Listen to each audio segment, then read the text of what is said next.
Bangla medium ধারাবাহিকের নতুন পর্বে দেখা যায় সোহানার মায়ের অতিরিক্ত বাড়াবাড়িতে সোহানার মায়ের সামনে সোহানাকে সিঁদুর পরিয়ে দিল রাজদীপ। ইন্দিরা ফোন করে নিশ্চিত হওয়ার পরে অনন্যা মানে সোহানার মা আর এক মুহূর্ত দেরি না করে সোজা চলে আসে রাজদীপের বাড়িতে। আর সেখানে গিয়ে দেখে সোহানার সাথে রাজদীপের তুমুল বিতর্ক চলছে। রাজদীপ সোহানাকে স্কুল নিয়ে নোংরামি না করার জন্য অনুরোধ করে। এটাও বলে তুমি তো এমনটা ছিলে না, এখন কেন এমনটা করছো? ইন্দিরা কিন্তু খুব ভালো মেয়ে, আমার ধারণা ও তোমাদের দুর্নীতির জবাব দিবে। ওদিকে রান্না করা খাবার আর কে খাবে? সবাই তো এখন সোহানাকে নিয়ে ব্যস্ত, তাই খাবার নষ্ট করে দিয়েও কোনো লাভ হলো না রোশনির।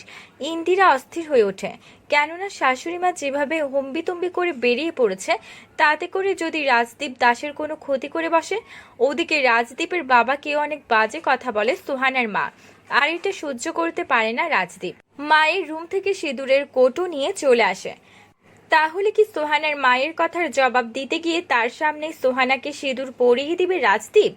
বন্ধুরা, তোমরাও কি এটাই চাও? এক্ষুনি একটা লাইক দিয়ে এবং কমেন্ট করে জানিয়ে দাও তোমাদের মতামত। ধন্যবাদ।